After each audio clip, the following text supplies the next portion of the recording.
Conversations with unique minds on the threats, the complexity, and the geopolitics shaping our world. This is the Entropy Podcast with Francis Gorman.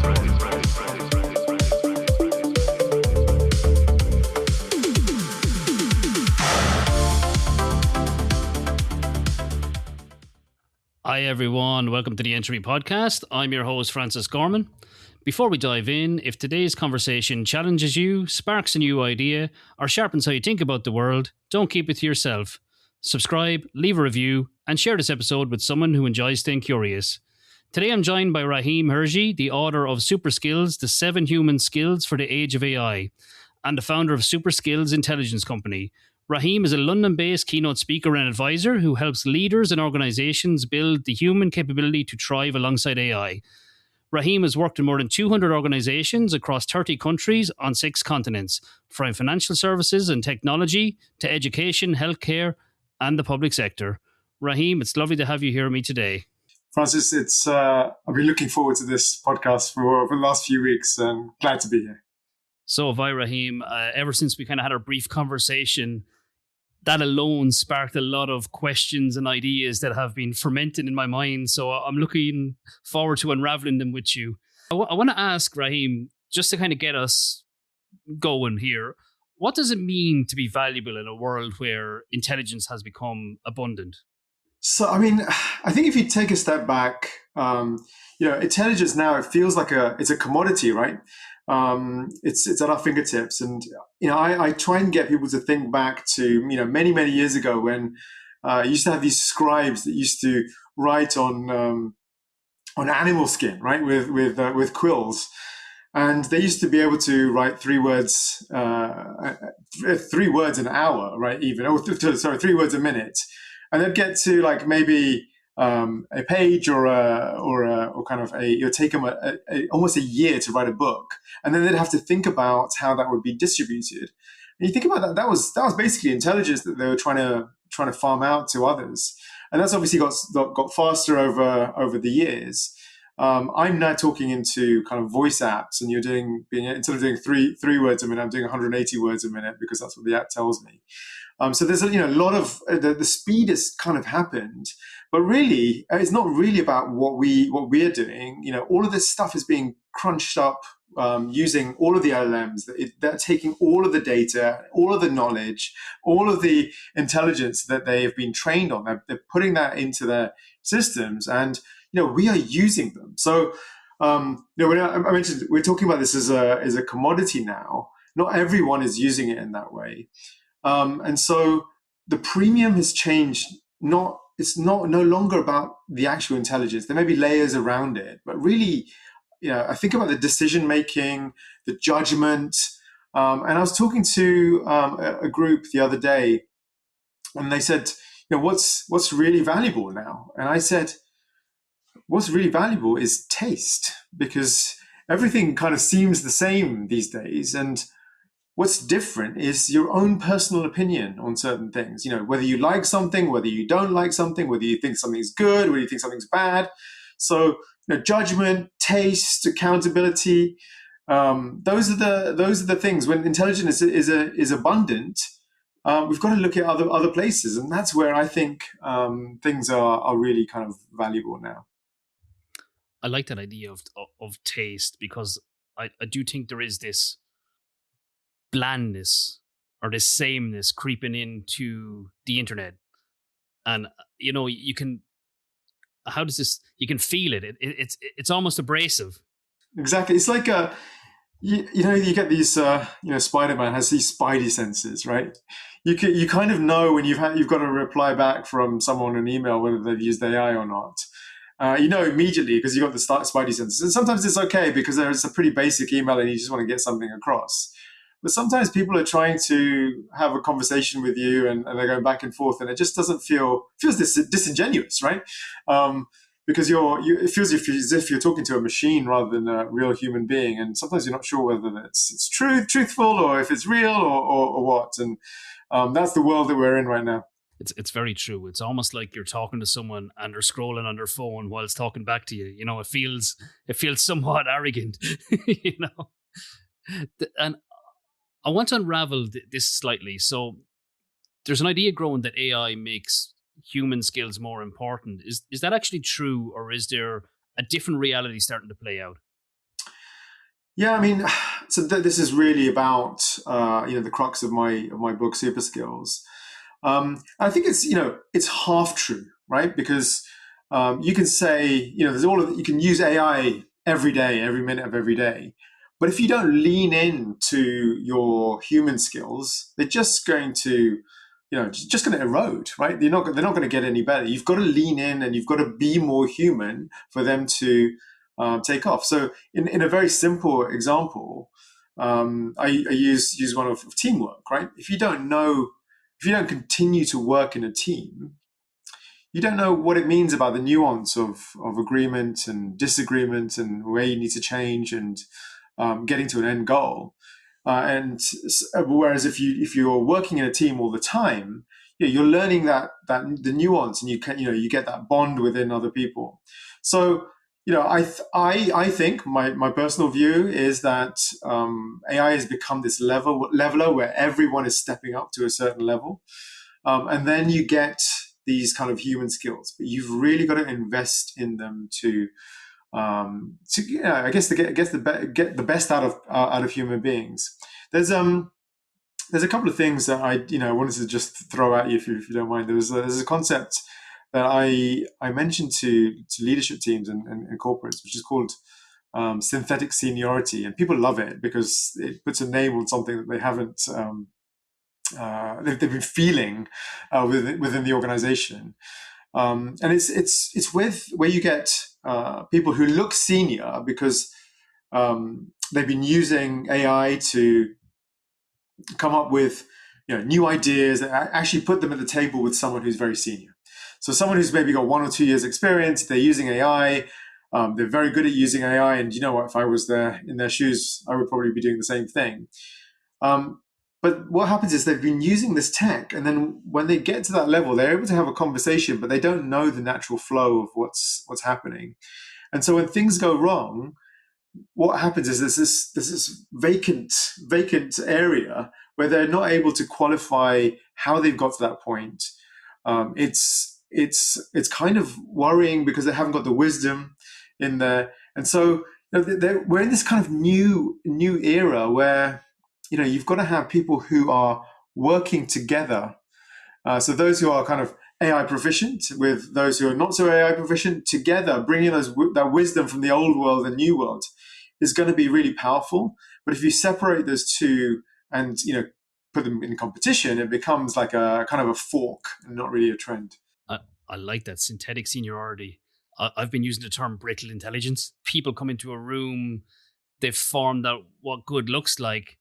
And when you take the viewpoint that you fell on your face on 5 years previous and put it in the room, they go silent because it's a hypothesis they're not familiar with. So yeah, no, I like that. I like that synthetic seniority.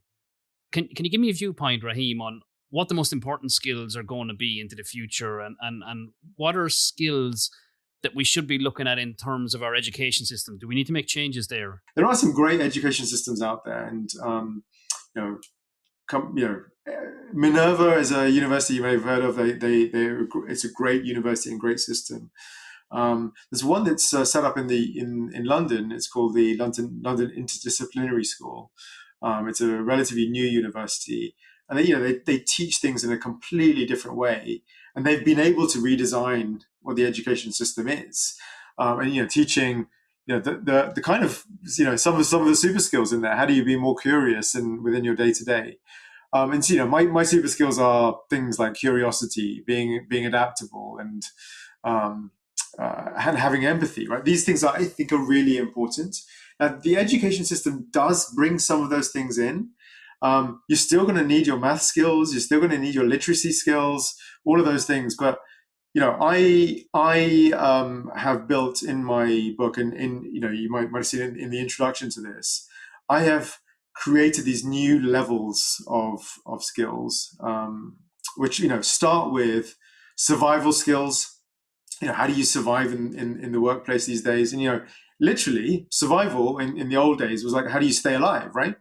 Now it's about in the workplace, or if you're in education, you need to learn about how do you maintain your job? How do you do well in that area? I've got the second level, which is I call it street skills. How do you get your your project on the agenda? How do you get your voice to be heard? Those are street skills. You could have things like learning the language of work. Those kind of things exist. And then there are things that we have known for many years, right? And it's really been the bet of education, where we have invested all of our time and money in going through the education system, sometimes spending a lot of money going into higher education, with the bet that you'd have this job or this vocation. That's my third level, and I call it specialist skills. And then soft skills, which we have been talking about for the last 20 years or so. Critical thinking is absolutely important for anyone in this day and age, especially in the world of AI. And then I've got my layer of super skills, as we mentioned. So I think it's interesting that we've taken a bet on the middle layer, which is special skills to be able to do a job. And now what's at risk is that middle layer, because he's put all of this money in there, but actually the jobs are changing. So the bet that you made to do the job that you wanted to do, that you might have been doing for the rest of your life, that job might not be there because it's being pulled apart, tasks are being changed. And so if that was the case, and you believe that to be true, and I've seen a number of different job roles completely change, and I'm sure you have as well, and we talk about it all the time. If you believe that to be different now, you take a step back and you say, okay, what do we need to educate for, right? It's very simple. This is like 2 + 2, right? It's very simple for me that we need to look at what we have from the education system. Now, I don't have the kind of 100% solution, but I think we have these kind of five layers, right? And the interesting thing is those bottom 2 layers, we've never had a certificate for, right? You never have a certificate for having survival skills and, understanding the nuance of work, understanding when, your boss says, that's fine, or that's fine, right? So there's this kind of like things that you just don't know, and you need to understand that. Similarly, you need these kind of new ways of working with the machine, right? So in some point, you're going to have an AI employee with you in the workplace. At some point, you might have an AI overlord or a boss who you're going to have to work with. These are things that are alien to us right now, and we need to take a bet on some of those areas, and that would mean we change what we do and what we educate, right? The AI boss one now, that's the AI overlords. That's what I call them. Overlord. That is scary. I think in some senses in my personal life for my podcast, I already have AI employees that are doing different jobs to allow me to do my day job, so I can also do this. So I can visualize that. I just can't visualize reporting into an overlord. Yeah. I mean, it'd be pretty scary because I'm sure they'll be all about efficiency, right? Yeah, and checking my team status, which isn't great. Is there skills, Rahim, that we think today are super important, that we kind of build our core belief system around, that you think will not sustain over the next decade? We have for many years operated in the workplace doing certain things. And those certain things might be writing reports. We used to write minutes for meetings. We used to provide actions on these meetings. And some of these things are repetitive, right? The way that I would look at now, and this will be different in many different fields, is what is repetitive that you can take away? And what is the machine better at? So instead of looking at the specific skills around that, I think you look at the workplace and you say, what is the busy work that you don't need anymore? And I've been on podcasts that we've talking about. We used to spend hours like on PowerPoints, right? You used to look at these PowerPoints and used to move them and making sure that they're all aligned. No one cares about that anymore because you just press a button and it's done, and the whole deck is created for you with basically your knowledge base on the deck, right? Equally, sometimes you just don't need the report anymore because you can churn out the report using some of these LLMs. So the question is like, what is going to be most valuable in the workplace, and then you work back from that and you say, okay, these are the things that you need to focus on. So the busy work is going away, and the stuff that you need your brain for becomes more important. And I think last time we were talking about what about kids, right? And what parents should teach that schools don't. And I was thinking about this in great detail because it was interesting when we talked about it. And my thing was how to be bored. How do you sit with a problem without going to AI? And people find that difficult now, right? So you've become defaulted to using the tech. It might have been a Google Doc that you were using before, and now you might be going to Claude, or you might be going to ChatGPT or Gemini or Copilot, or insert LLM of choice. And so I would take a step back and say, okay, you've got all of these devices. How do you sit in a room, 2 or 3 individuals having a discussion, no tech, and see what happens? And that's not just for kids. That's for adults in the workplace. When you're trying to solve problems, step away from all of these different areas and really kind of say, okay, we have got these superpowers available to us, but let's figure out exactly what it is that we want, and then you can go to the tech. Yeah, no, I think that triggered a lot of thinking for me the last day. The solitude. I try very hard not to give my kids devices, which sounds completely counterintuitive from my work and what I put out there. But I do think it's important that they develop their creativity, their imagination, that sort of thing. So, I'll send them out in the field to go hunt for dragons and stuff, just to get them going, Man, I mean, when we were kids, we used to be bored all the time, right? And we used to do whatever it was, whether it's get on our bike and ride somewhere, or figure out what it was what it was that we could do with less choice. We might have had Lego, right, back in the day. Lego still exists now, but it's like, one potential opportunity of 100. Whereas I think when we were growing up, we had 1 or 2 choices of things that we would play, and we would play the same games, and we would still have fun. And even with Lego, I like to use the example of Lego because it's you can create lots of different things. You may have had the instructions to build out a building, but actually you could use the same Lego set to build out a car, right? It's very true.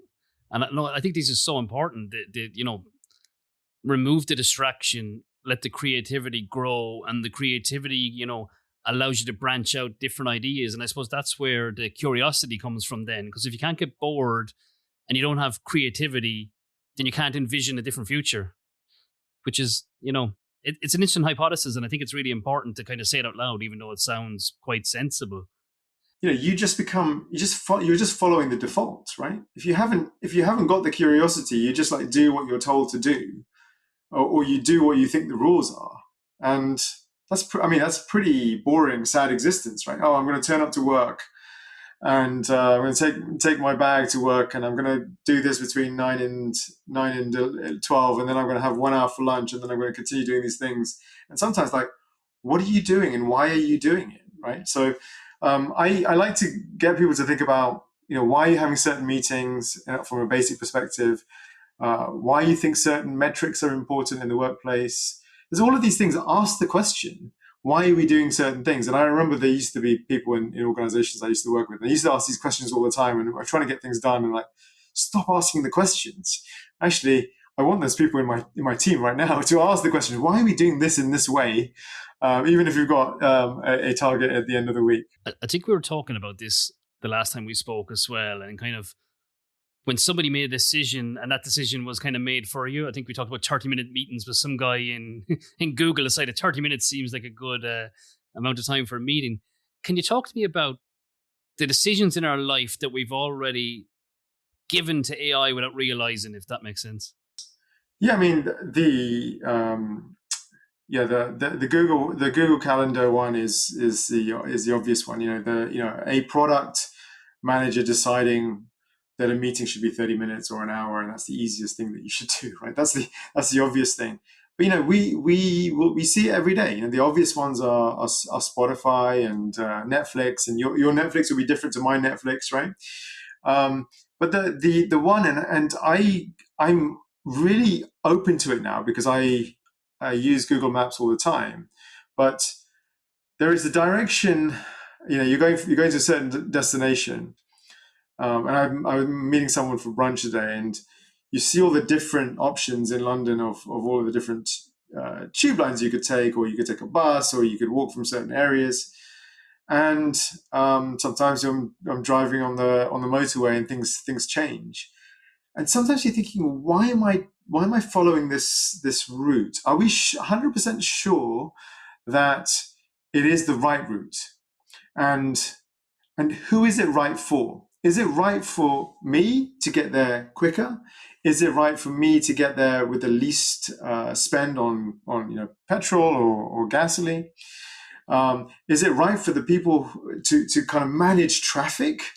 Who is it right for, right? So there's all of these questions I think you need to ask. And I've fallen into the trap where I've taken a route because Google Maps has told me to do that. And I knew at the back of my head that route was closed. I knew that the road was closed, but I still went down that route because I just said, okay, Google says to go that way.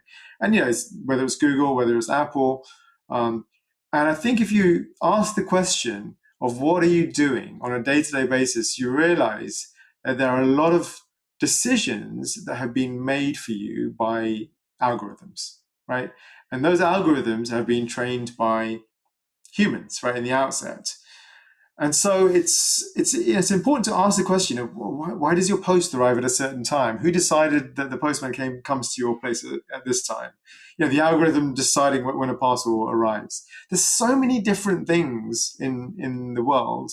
When you're open to it, you'll realize, okay, I need to make some decisions for myself now. The Google Maps one really got me because after we spoke the last day, I closed on my laptop, I got in the car, I turned on Google Maps, I put in the office I was going to, I took off on my journey, it said recommended best route, and I said, no, I'm going to make a decision here. I'm going to go the other route. It took me 15 minutes longer to get there, and I missed the first 10 minutes of my meeting. So I learned my lesson. Sometimes it's nicer to have, do you need to get there faster? What is the priority? Sometimes you get have a nicer route, or sometimes you're actually building your cognition by going down certain areas. I used to be very bad at driving around London back in the day, and then I was, oh great, we've got sat navs now, and I can follow this route. But cognitively, I don't know where different neighborhoods were and are, and I have to look at a map now. And I feel that because of sat navs, because of Google Maps, I haven't built some brain capacity from my abilities to know where I am, right? I think that's really important. How do you know when you become over-dependent on AI or the technology, in this case, the sat-nav? The thing that I'd say is when you don't know when the answer is wrong. So if you're going somewhere, or if you're using, I would say you're using an LLM and you become overly dependent on it.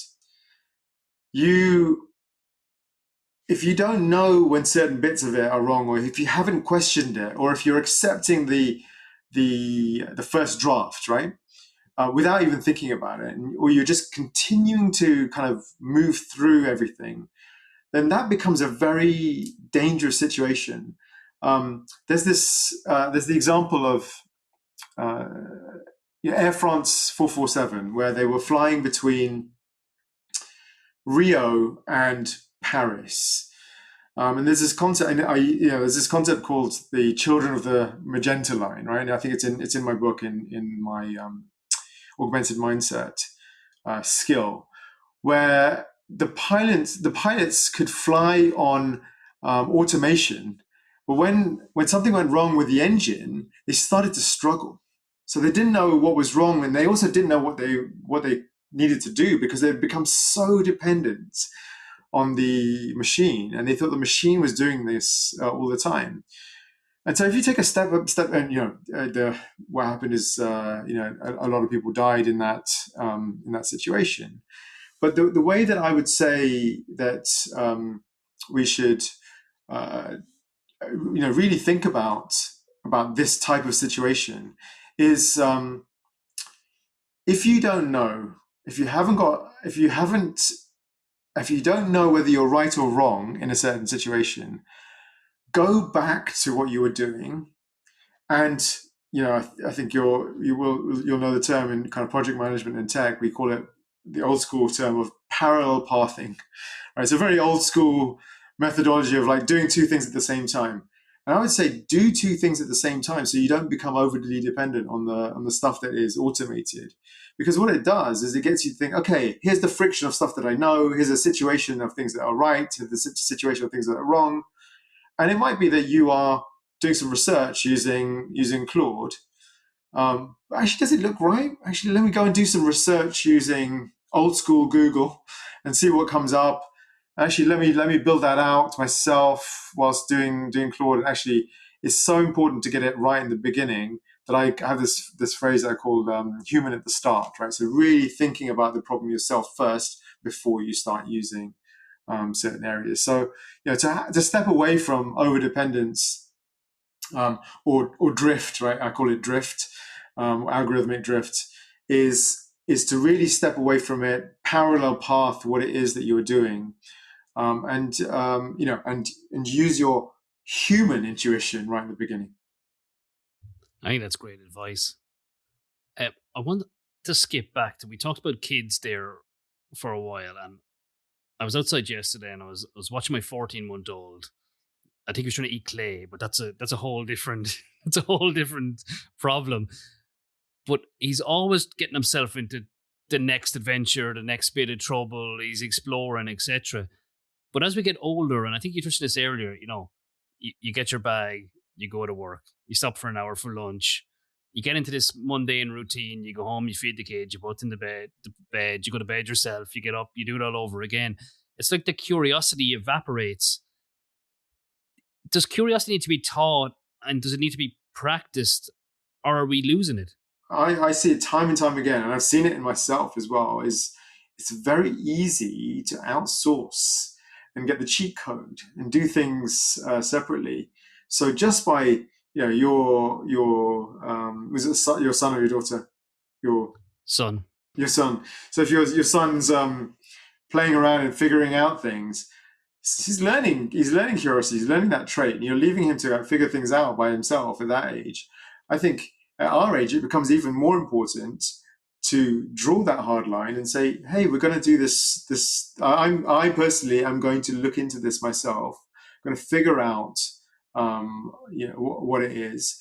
And, there's the question of what is the fastest way to rebuild it? Because I know people have fallen into the trap, and they're saying, you said to me that curiosity is a super skill. And I'd say to everyone that I'm curious, but I think I've become really lazy. How do I do that? And I'd say just take away the things that have become default from your life, at least for a time, so you know what you've lost. Right? If you've lost the ability to kind of brainstorm and or even draw a mind map and see if you can come up with the 5 or 6 things. What I try and do is, instead of using Claude, I'll try and create the mind map and say, okay, here are 5 or 6 different areas, and see if I can beat Claude or ChatGPT on the different areas that I'm trying to think through, and see what I'm missing. That kind of flip on, how do you rebuild the curiosity in this AI age is really, really important. And it's not just a one-off. It's like, okay, let's do this on a regular basis. We have these great tools. Like I think we're we're living in this age where we have got so much that we can do. We're gonna this AI for good. We can do so much good with the technology that we've got available to us now. But at the same time, you need to really realize, when is it good to use the tech and when is it good to not use the tech. So I'm the proponent of human plus AI. It can be very, very powerful. But also, there's a time and a place for certain things. And so I'd say, when you're thinking about curiosity, when you're thinking about rebuilding curiosity, it's about taking that step back. We spend a lot of our day and we're busy. Yeah. But to write your knowledge down requires you to take space. It requires you to tap into a part of the brain you don't access on a day-to-day basis. And I often find when I'm doing strategy work and I kind of block out the noise and start putting down, things that were blatantly apparent in front of me reveal themselves in a way that I would never have expected. And then it's almost like I can grow or draw synergies between things that weren't visible before. So I was kind of wondering, when you went through the process of the book, did a lot of these revelations come to you? Were the things that you had identified or the new patterns kind of materialized that you were like, this is so obvious, I never saw it this way before? Yeah, it's interesting because I would say I'm a bad author. It's like I thought I had a plan, but I didn't really have a plan. So my the concept of SuperSkills actually came from many years ago when I was in China, and I'd seen machine learning algorithms being used within edtech, and it scared the crap out of me. And I said, okay, I've got to write about this. But I didn't really understand AI at that point. And so I taught myself the concepts, what it meant. I was looking at emerging technology in a big way. And I thought I had like a kind of view on it. And, we needed ChatGPT to come out and for me to really understand and think about where this sat. And as I sat down to write, I thought I'm going to just brain dump this stuff down. And I knew it had to be story driven. I knew conceptually there were themes that I needed to pull out of what was happening. But really, you need the space away from technology, away from all of the things that are going on in the world. And my writing style, I think that I've been writing this newsletter called Box of Amazing for the last 10 years. Every Sunday I ship something. It's about between 1,000 and 3,000 words. And it's really about me conceptualizing an idea and sharing it with others. So I've taught myself. So I know I could write the 1,000 to 3,000 word essay, but I hadn't really learned the art of having this, 70,000, 80,000 word thesis really that becomes readable and also has value to people. And so what I was doing was I was just noting down every single thing and just putting it in a Google Doc. And there was a temptation of just like, can I crunch this using AI? But I just knew that this is as a book. If I was going to do that, and the whole point of being human was that would be a dangerous place to be. But what I did do is I did use AI to do a lot of research and get access to things that I didn't even think were available. But and what that did was it started to crystallize some of these ideas that I had. I looked into the half-life of skills, for example. That there's a concept that our technical skills are the half-life is reducing very quickly. I came up with this model of drift versus design, which people love, and trying to understand the concept of agency around your own decisions, talking about things like judgment. And once you start getting your ideas down and once you start conceptualizing them and you start saying, I need to apply this to something that's real, that's the thing that I think really kind of made it applicable in the day-to-day world. And I said, okay, I think I've got this something here. And then I explain it to, it might have been a friend, it might have been my wife. If they understand it and they see that on a regular basis, that is something that I thought, okay, I've got to take this in and use it. I didn't quite get to the concept of synthetic seniority before the book, but a lot of these other through lines, they're all there. It's about decision making in the real world at a time of AI, and therefore, who is it that we need to be in this day-to-day world? And I'll tell you that in the beginning I started off with with 20 skills. And 20 skills is just too much for a book. And I just thought, thinking about it now makes me feel a bit sick that I have to write about 20 skills. But I went from 20 down to 10, and actually realized that these things are grouped up in a very clear way. And when I present that back to the organizations who help with my research, and you align it back and pattern match it to all of the very powerful work that's been done by World Economic Forum and McKinsey and all of the researchers and all of the institutes that are doing this kind of area.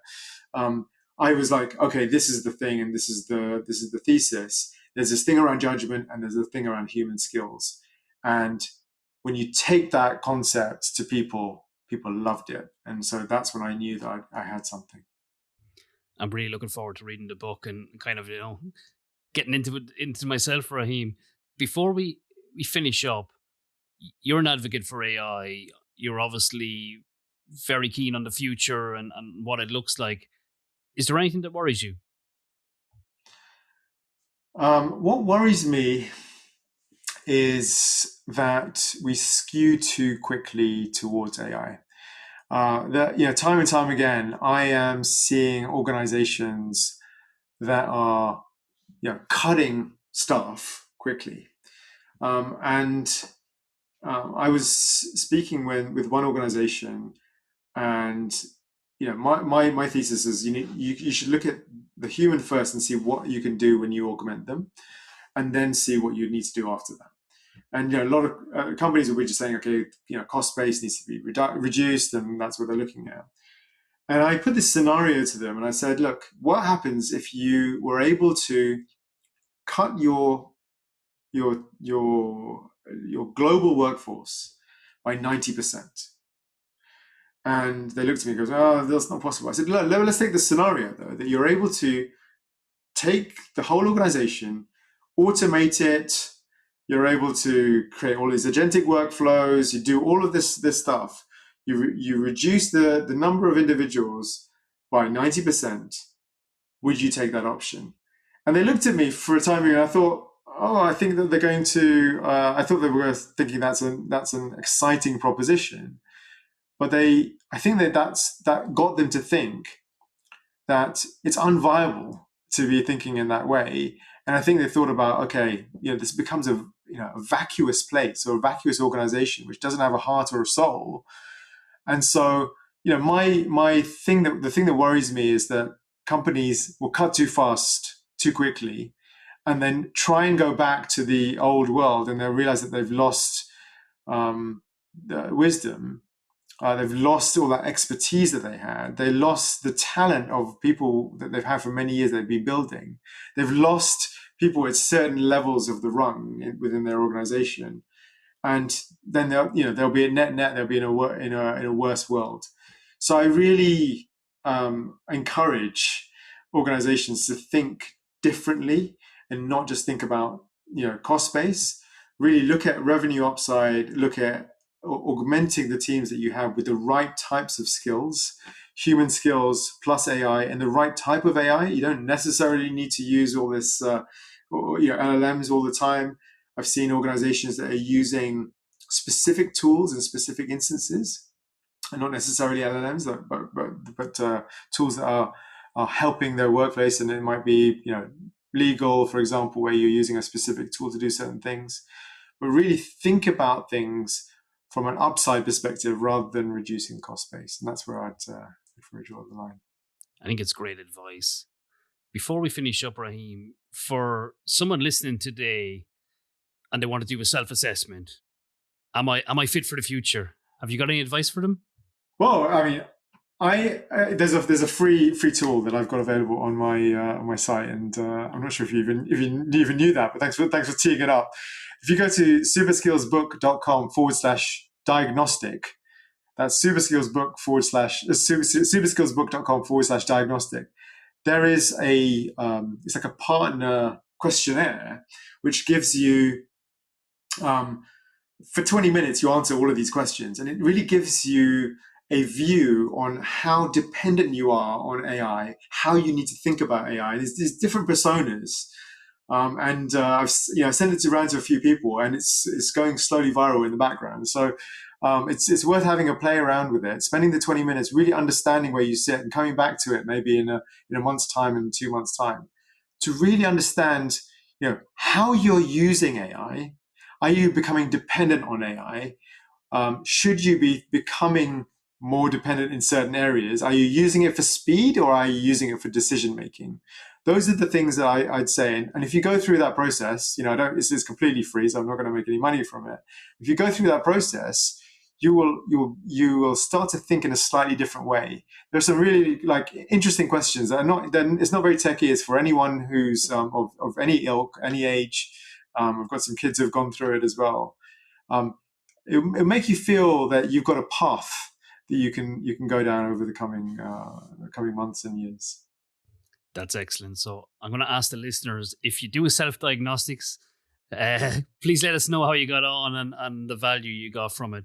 Rahim, it was lovely having you on today. Huge insights there. Best of luck with the book. People can look up SuperSkills. It'll be out shortly. And best of luck with the future. Francis, it's been a pleasure. Thanks so much. Thank you.